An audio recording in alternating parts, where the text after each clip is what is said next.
Okay, so I want you to just close your eyes for a sec. Picture this. I am picturing. You are in Berlin. It is February of 2026. And outside, it is just gray freeze, that really specific kind of biting German winter cold. Oh, yeah, it goes right to the bone. Exactly. But inside, you are sitting under the glare of maybe 50 heavy studio. The air is stale, it's recycled, it smells faintly of coffee and anxiety. That is quite the vivid picture. Stick with me here. You are incredibly jet lagged. Your body clock thinks it is 3 a.m. in New York. You're maybe a little hungover from the premiere party the night before because, let's be honest, the champagne was free. Right, the standard glamorous film festival lifestyle. Right. But you are sitting there, microphone right in front of you, there's a water bottle sweating on the table, and you are a world-famous actor. You are there to talk about your new movie. Let's say it's a historical drama, a piece of art that you spent 6 months of your life. So you're ready to answer questions about the costumes or the lighting or the emotional arc of your character. You have all your little anecdotes perfectly prepared. You are ready to play the game. The standard press junket transaction, that's what you signed up for. Exactly. That is the contract. But then a hand goes up in the crowd. A journalist stands up, and he doesn't ask about the costumes. He doesn't ask about the director's vision. He looks you dead in the eye and asks you to solve fascism. Wow. Right there, on the spot, with a camera pointed directly at your face that is live streaming to the entire world. It is basically the absolute nightmare scenario for any publicist. And the crazy thing is, this isn't a hypothetical situation. No, it is not. Welcome back to the deep dive. Today, we are not just talking about movies. We are unpacking a really fascinating, very tense, and frankly, totally broken dynamic that is taking over modern Hollywood press tours. We are looking at this massive collision between what we're going to call the asking class, which is the journalists, and the answering class, the actors. Specifically, we're going to dissect a very recent and very controversial incident involving Oscar-nominated actor Ethan Hawke at the 2026 Berlin Film Festival, the Berlinale. And we've got a really fantastic primary source to guide us through this. We're relying heavily on a granular analysis by Pop Culture Crisis. Right. They did this incredible frame-by-frame breakdown of a video which was titled, "Ethan Hawke Can't Decide If He Should Talk About Politics." And just stop right there, because let me tell you, that title is doing a ton of heavy lifting. It frames the entire narrative before you even click play. Oh, it completely preloads your judgment. Yeah. And what we're going to explore today isn't just this one awkward interview. This is a case study in a systemic shift. We are going to look at why the media demands political allegiance from artists, the sort of gotcha games they play to generate these viral headlines, and the desperate, sometimes really hilarious strategies actors are using to survive what is essentially a minefield now. So let's properly set the stage. It is the 2026 Berlinale. Now, you and I know the film festival circuit, but for the listener who might just see the red carpet photos on social media, Berlin is very different, right? It is not Cannes. Correct. It is a completely distinct beast. Yeah. Cannes is glitz, it's glamour, it's the French Riviera. Venice has that incredible prestige and deep history. But Berlin is the political festival. Always has been, right? Always. Historically, that has always been its core identity. You have to remember, it was founded in a divided city right on the literal front lines of the Cold War. Right. So the DNA of the Berlinale is this intersection where art meets activism. It's serious. It's heavy. But this year, our source material suggests that the heaviness wasn't actually on the screen. The heaviness was in the press room. The tension was just palpable. Palpable and honestly kind of toxic. So Ethan Hawke is there to promote his new film, The Wait. And by all accounts, he's sitting there, he's looking a bit weary. He's just trying to do his job. The jet lag is Very real. Yeah. And up pops this journalist named Tylo Young. Now, this is a crucial detail that the pop culture crisis analysis really highlights. Tylo Young is not an arts journalist. right. He is not there to write a review of the cinematography for a trade magazine. No, not at all. He is a German political journalist. Yeah. And that distinction changes the entire physics of the room. It changes the rules of engagement. Exactly. He didn't come to discuss the craft of acting or the nuances of the screenplay. He came with a mission. He came to extract a statement. And the question he asks, well, it's a lot. He asks Hawke about the responsibility, the moral obligation of big-name stars speak out on heavy topics like fascism. And we really need to stop and unpack a very specific term the source used to describe this exact moment. They didn't call it a gotcha question or a tough interview. They called it a struggle session, disguised as an interview. A struggle set. That is a deeply historically loaded phrase. You are referencing the Thamizing right, the public humiliation sessions from Maoist China. Precisely. And that comparison is intentional. Yeah. And it's really important to understand the critique here. Okay, break that down. So in a historical struggle session, the goal wasn't to learn what the accused actually thought. It wasn't a debate or an exploration of ideas. The goal was to force them to publicly recite a specific script of self-criticism to validate the crowd's ideology. So it's about about submission. It's about conformity. It's entirely about submission. So when we apply that to the Berlin Film Festival, the argument is that Tyler Young wasn't asking Ethan, what are your complex, nuanced thoughts on the global rise of authoritarian? He was essentially saying, perform the ritual. Yes. Ethan, say the line that proves you are one of us, and if you don't say it exactly right, we will destroy you in the press. It totally transforms the interaction. It is no longer an exchange of information. It becomes a loyalty test. And the source argues that because Tyler Young is the political journalist, he views the entire festival through this rigid lens. To him, Ethan Hawke isn't an artist promoting a film. He's a resource. He is a massive platform to be mined for a political soundbite that serves Young's specific agenda. But let me just play devil's advocate a second. Right. Because is that entirely unfair?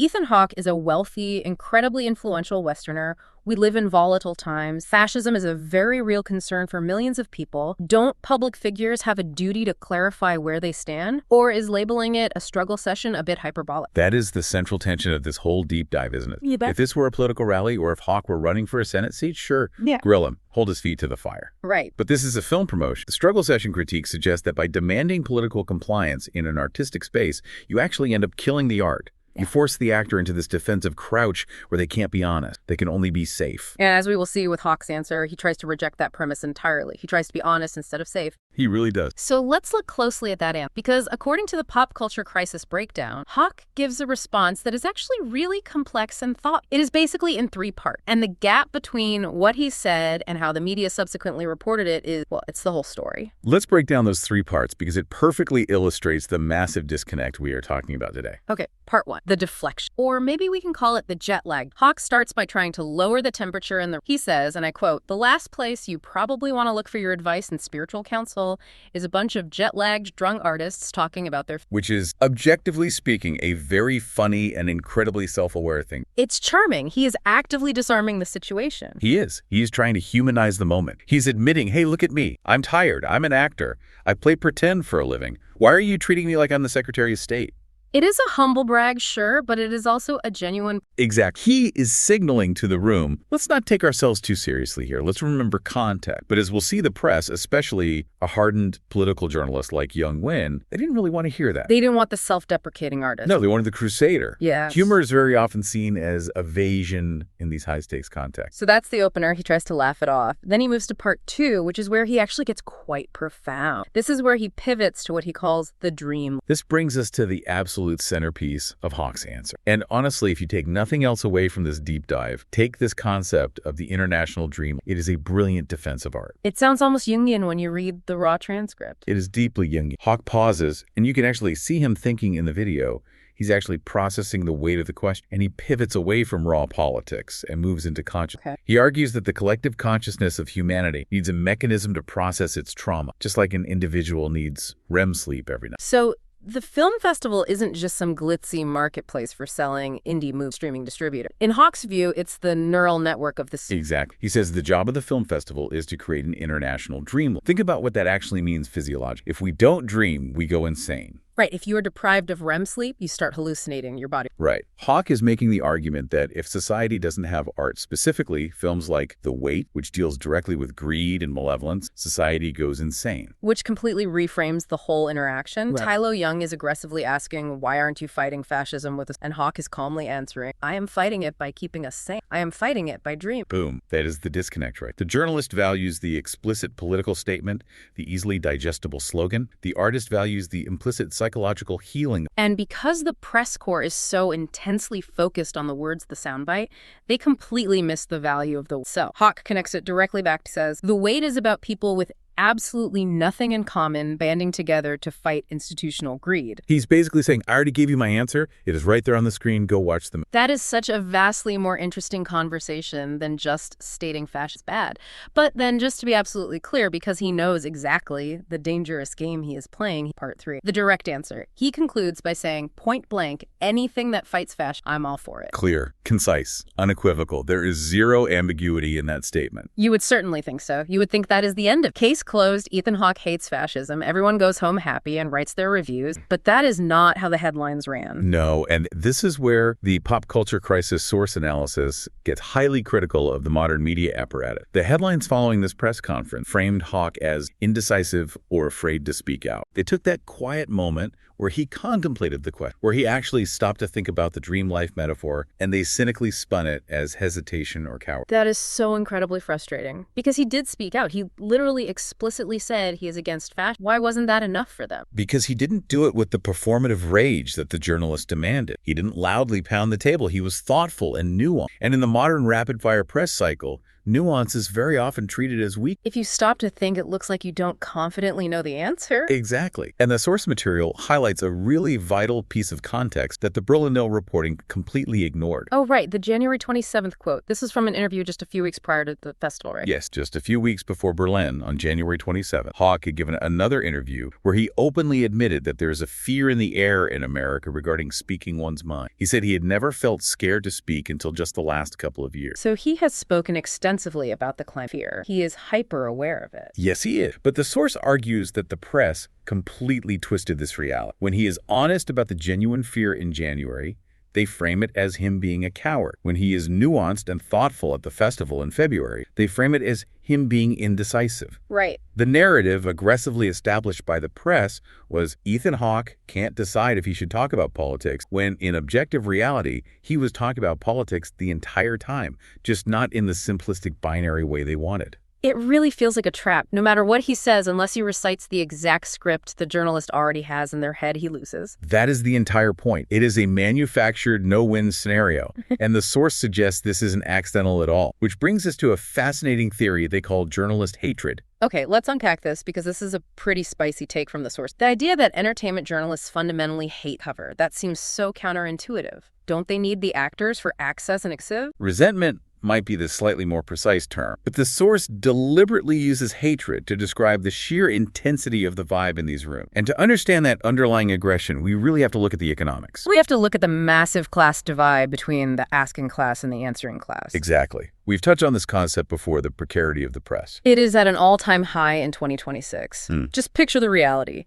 You are Tylo Young, you are a freelancer or maybe a low-paid staff writer. Your entire industry is currently being decimated by AI generation. Right. Your newsroom has probably gone through massive layoffs 3 times this year alone. You are deeply worried about paying your astronomical rent in Berlin. You are desperately scrapping for clicks just to mathematically justify your meager paycheck to an algorithm. And you are sitting across from Ethan Hawke, who just flew in first class, who is wearing a custom suit that costs significantly more than your car, who is staying in a luxury suite that costs more per night than you earn in 3 grueling months. Yeah. And he is sitting there to casually talk about pretending to be other people. is a perfect recipe for deep resentment. The source calls it journalist hatred, but it really feels more like systemic economic bitterness. It is totally systemic. The source argues that this glaring economic gap makes the journalist feel incredibly small and powerless. And how do you exert power when you feel small? You claim the moral high ground. Exactly. You can't outspend Ethan Hawke, but you can absolutely outmoralize him on a public stage. So the gotcha question essentially acts as a power leveler. It is a weapon. It is a way to say, you may be unimaginably rich, but I am righteous. And for the next 5 minutes, I control the frame. I can make you squirm in your expensive suit. It's a way to reclaim status in a room where you are otherwise economic. And the source mentions another really interesting layer to this, which is the talking head perception. Right. Because journalists very often view themselves as the true intellectuals in the room. They tend to view actors as mere empty vessels, pretty faces who get lucky. The source argues that journalists genuinely believe actors should just be compliant talking heads that deliver the correct sound bites to validate the journalist's superior world. So if the actor tries to be complex or philosophical like Hawke did with the dream life concept, deeply annoying to us. It is seen as sheer arrogance.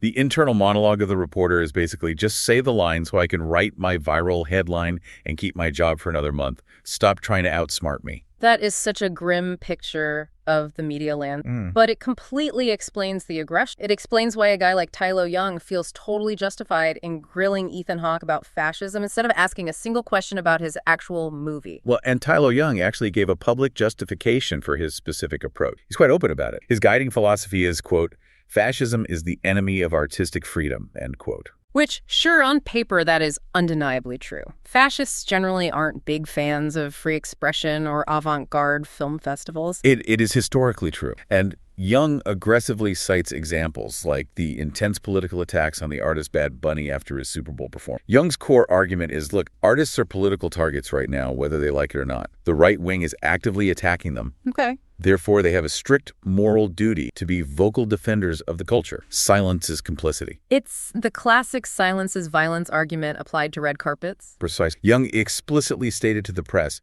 if an artist is afraid to speak up about fascism, they shouldn't be coming to the festival. Wow. It is a literal ultimatum. You are either a full-throated political activist or you are entirely unwelcome in this space. But that creates this incredibly weird game, doesn't it? The source called it the gotcha game, because it's not actually about genuinely finding out what the actor thinks. It's about tripping them up. The source brings up the actor Bella Ramsey as a prime example of the mechanics of this game. Oh, right. The star from the last. What exactly happened? So journalists were consistently asking Bella Ramsey questions about Spider-Man or other totally irrelevant pop culture topics during her intense press tours. Why? To get a wacky hit, to get a polarized reaction. And the source needs a very specific, brutal tactic, which is repetition. Repetition. Yes. Yeah. They will ask the exact same loaded question weeks later, or a different journalist in the pool will ask the exact same phrasing just to see if the actor's answer slightly changes. They're looking for the inconsistency. They're basically auditing the actor's script in real time. They're actively hunting for the stumble. Because if an actor stumbles, they say something even slightly off around that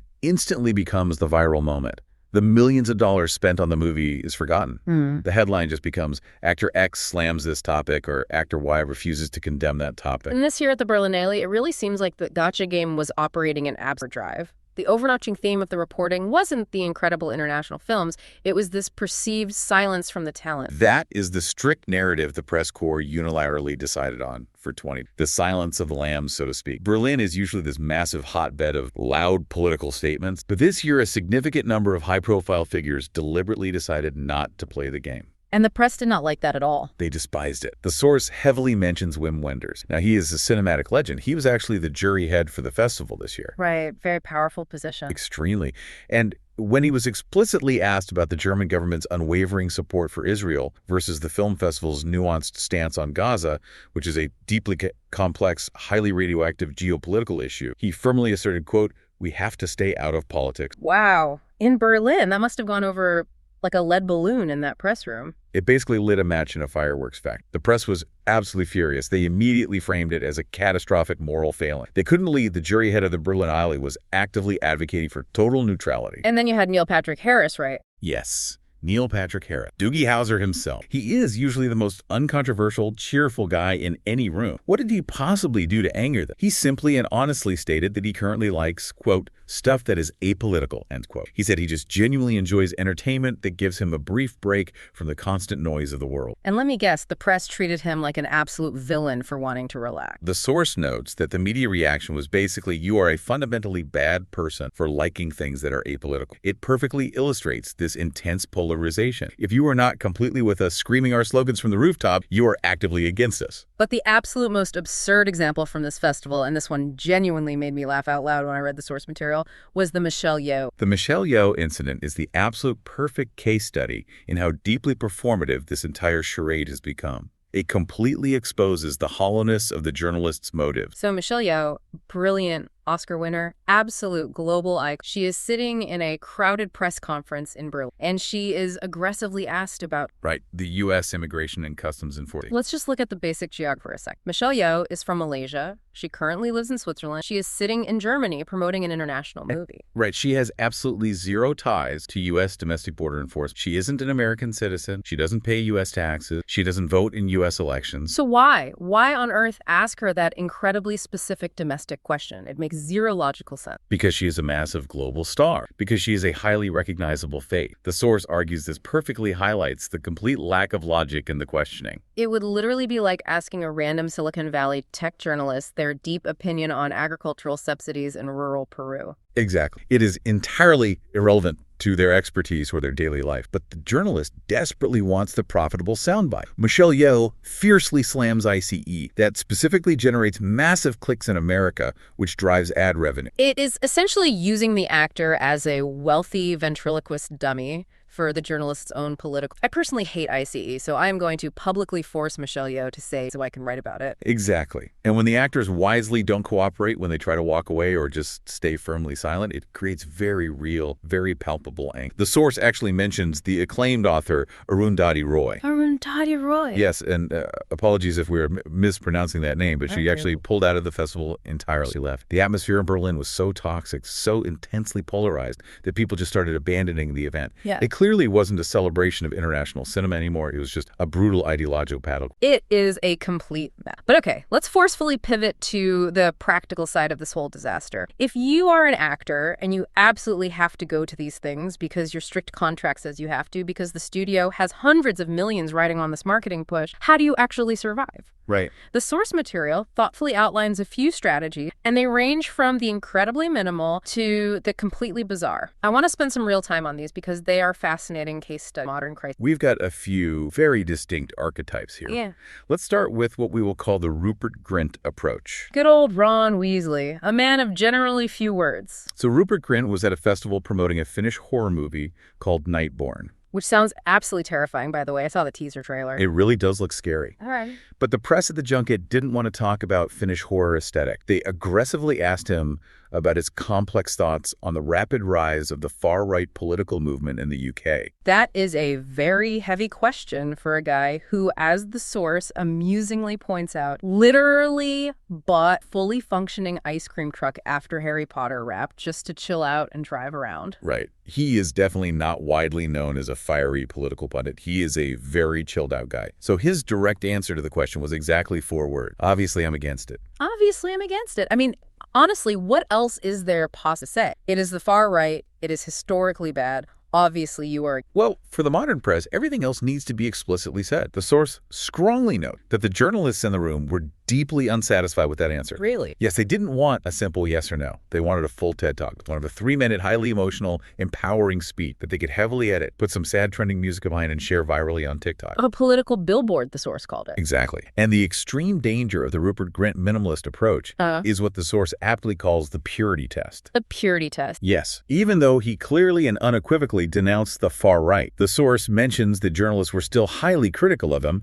because he hadn't sufficiently denounced other specific trending targets. Like what? Specifically, they continuously referenced the intense online pressure for him to explicitly denounce J.K. Rowling. So even a completely clear no to fascism isn't enough if you don't painstakingly check every single other box on their current ideological check. It's not enough to be firmly against the bad thing right in front of you. You have to be publicly against all the things in the exact correct order with the newly approved vocabulary. Correct. It is a constantly escalating set of moving demands, which neatly leads us to the second strategy, or really the second cautionary tale, the Kevin James hypothetical. Poor Kevin James. The guy literally just wants to ride a Segway around a mall and fall over. The source uses him as the perfect archetype of the actor who simply says, I just want to make people laugh. I want to make the hard world slightly better by bringing some simple joy. That used to be a totally valid answer. That used to be considered a very noble profession. I am a clown. I make the sadness go away for 2 hours. It absolutely used to be. But in 2026, the source heavily argues refusing to engage politically is instantly framed as violent complicity. Wow. You say, I just want to do physical comedy. The swift response is, how dare you laugh when the world is literally burning? The source says explicitly they will just call him a fascist for that anyways. So staying quietly in your lane is literally no longer an option. You cannot just be a talented comedian. You have to be a comedian/activist. Essentially, yes. Okay. Which brings us to the third strategy, which honestly is my absolute favorite. It is without a doubt the most chaotic and possibly the most highly effective, the Nicolas Cage method. It's the ultimate dodge. I love this series so much. Please explain how this works in practice. So the source suggests that Nicolas Cage has truly mastered the bizarre art of inhabiting the character during the actual press tour. And it is kind of genius. Give me a concrete example. So let's imagine Nick Cage is starring in a new movie where he plays a brooding 19th century vampire warlock. He shows up to the Berlinale press. He is fully wearing a crushed velvet. He is speaking in a thick, strange Transylvanian accent. Okay. A serious political journalist stands up and asks Mr. Cage, what are your deep thoughts on the upcoming, highly contested election in France? And he replies, Stares them down and replies, the blood of the innocent is the only currency I truly understand. Or something equally unhinged. He answers answers entirely as the vamp. It is so brilliant. It totally blurs the line between reality and promotional performance so much that the journalists simply don't know what to do with the footage. You can't actively fact-check a vampire warlock. You can't hold a serious Marxist struggle session for a fictional ghoul. It completely baffles the press. It short-circuits the entire gotcha mechanism.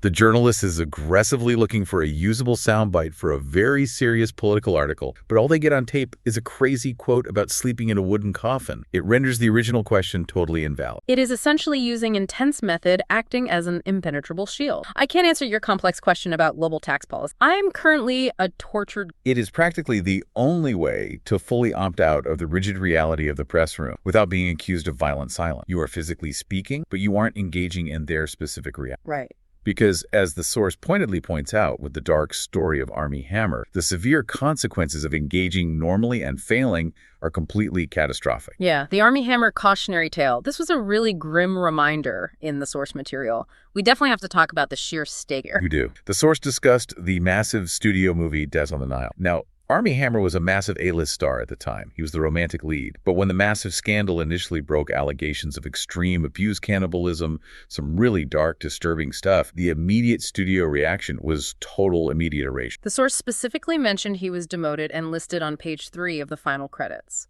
Yes, he was a main crucial character, the primary villain. He was on screen in almost every major scene, and they aggressively buried his existence deep in the marketing materials. He was basically invisible. They frantically cut him out of all the trailers. They publicly pretended he simply didn't exist. And the overarching lesson there for other working actors is sheer terror. Absolute institutional fear. The modern press tour is actively dangerous to your livelihood. One wrong move, one poorly worded tweet, one scandal, and you don't just get a cycle of bad press. You get digitally erased. You get uninvited from the industry. Your entire lucrative career goes into the endless void. Wow. So you have this extreme crushing pressure. Say the exact right political thing or be instantly destroyed, but don't accidentally say the wrong political thing or be instantly destroyed. Which perfectly leads us to the final and absolutely most radical survival strategy proposed by the source. This is for the actors who just look at the landscape and want out, who look at Berlin and firmly say, no thanks, I'm staying. The fake scandal solution. This is genuinely hilarious, but also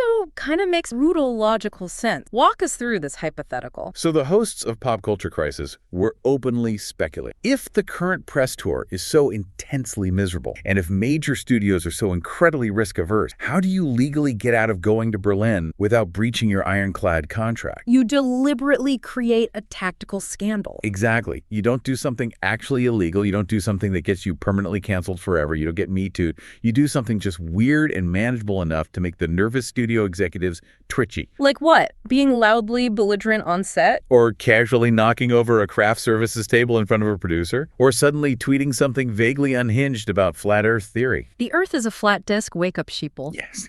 Imagine you are an A-list actor. 2 weeks before the Berlinale flight, you suddenly start rapidly tweeting about how the original moon landing was definitely faked by Stanley Kubrick. You don't physically hurt anyone. Yeah. You aren't being bigoted or hateful. You're just being highly weird. You are suddenly a completely unpredictable live wire liability. And the stressed out studio publicist looks at that frantic Twitter feed and says, you know what? Maybe we just carefully leave him at home for this one. We really don't want him holding a live microphone right now in front of Tylo Young. let's just do the carefully controlled Zoom interview with my hand hovering right over the mute button. Exactly. You neatly save yourself from the grueling political interrogation by purposefully making yourself a temporary PR liability. It is an incredible 4D chess move. You weaponize the studio's own extreme risk aversion right against them. It is evil genius. Oh, I'm so sorry. I really can't go to the Berlinale to answer complex questions about global geopolitics. I'm currently in a massive Twitter feud about the existence of Bigfoot. And honestly, considering the very real alternative is getting aggressively grilled by Tylo Young about the imminent fate of Western democracy while you are deeply jet-lagged, it might actually be the most rational choice available. It really heavily highlights just how thoroughly broken the entire... We have literally reached a bizarre point where faking a minor mental breakdown is vastly preferable to doing a standard movie. And that reality brings us right to the contractual trap. Because that is really what this whole apparatus is. Actors are legally obligated to repeatedly do these rubber chicken dinners, as the source amusingly calls them. They absolutely have to go. It is deeply buried in the fine print of their multi-million-dollar... They have to go. They cannot safely opt out of social media presence without rapidly losing cultural relevance. But And this is the vital key question the source ultimately asks. Does any of this actually work? Does actively watching Ethan Hawke get grilled on heavy politics actually reliably sell a single movie ticket in 2020? And the source forcefully argues no. A resounding absolute no. Just think about it in your own life. When was the absolute last time you watched an incredibly awkward, intensely tense political interrogation of an exhausted actor and excitedly thought, man, I really desperately want to see his new historical drama now? Never. Literally never. If anything, it strongly makes me want to avoid the film entirely. It totally breaks the theatrical immersion. Right. I don't want to constantly think about the actor's clumsy political stumbles when I'm eating popcorn. I want to see the fictional character. If I sit down and watch them, wait, now am I just going to be distracted thinking about Tylo Young aggressively yelling at him in Berlin? Precise. The modern press tour has become completely disconnected from its original commercial purpose. It has morphed into a massive content farm for political journalists, not a functional marketing tool for the actual film. Yeah. And the exhausted actors are just the raw, exploitable material for that specific content farm. The aggressive journalists get their vital clicks, the actors get crushing anxiety, and the movie, the actual piece of art, gets completely lost in the noise. So where do we realistically go from here? We currently have a bitter press corps that deeply resents the talent. We have talent that is completely terrified of the press. We have historic festivals like Berlin that are rapidly becoming pure ideological battlegrounds where basic neutrality is considered a mortal sin. It feels like a massive permanent stalemate. It is a massive stalemate. But I honestly think the Ethan Hawke incident actually gives us a tiny glimpse of the only viable way through this mess. Which is what exactly? The dream life answer. Even though the cynical press actively buried it, even though they aggressively spun it as cowardice, that was the absolute right answer.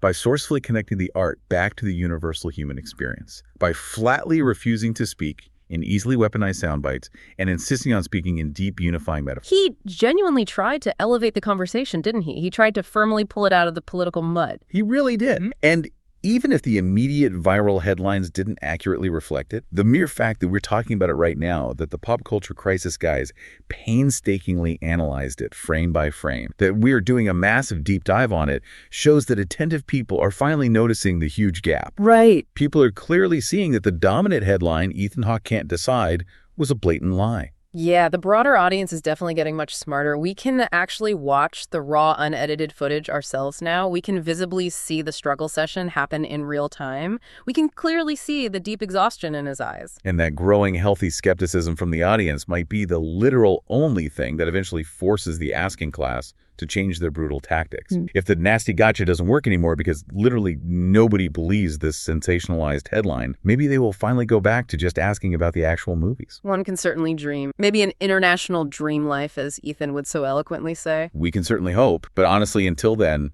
expect to see way more vampires at the press conference. So here is the really big, provocative question I want to firmly leave you, the listener. We have talked extensively about the terrible trap these actors are currently. We've talked deeply about Tylo Young and the resentful press. But let's turn the mirror around for a second. Okay. If the ultimate goal of these insane questions, asking Michelle Yeoh about domestic ICE policy, asking Rupert Grint about the vast far right, is just to generate a clickable soundbite, are we, the everyday consumers, actually part of the core problem? That is the deeply uncomfortable question. Do we eagerly click on those highly polarized articles? Do we instantly share the viral clip where the exhausted actor slightly stumbles? Yeah. Do we aggressively rage comment on the post? Right, because if we do, we are directly incentivizing the Tylo Youngs of the world. We're literally paying them to do this. Exactly, we're actively feeding the beast. If we truly want vastly better, deeper conversations about art, we have to forcefully stop rewarding the public struggle session. We have to completely stop clicking on the repetitive actor X destroys journalist reaction videos. We have to firmly decide if we genuinely want our talented actors to be mediocre politicians or if we want them to be powerful dreamers. Yeah. Because right now we are forcefully demanding them to be politicians and they just aren't very good at it. And frankly, we already have more than enough actual politicians. And honestly, I think I am completely with Ethan on this specific one.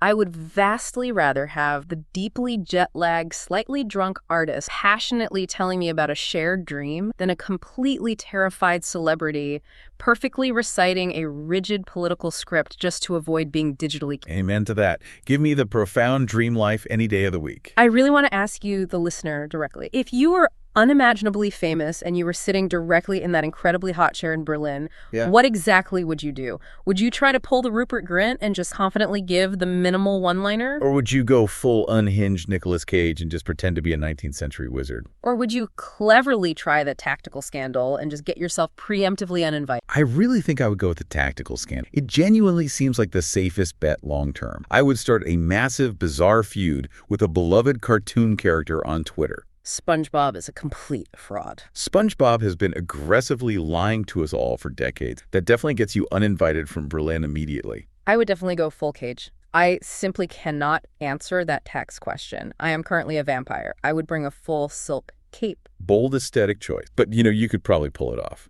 It is the only logical choice for me. Well, this has been a really fascinating deep dive in extensive analysis of pop Christ. We genuinely hope this deep dive gave you a totally new perspective on crazy, sensationalized headlines you constantly pass your daily. Always question the viral headline.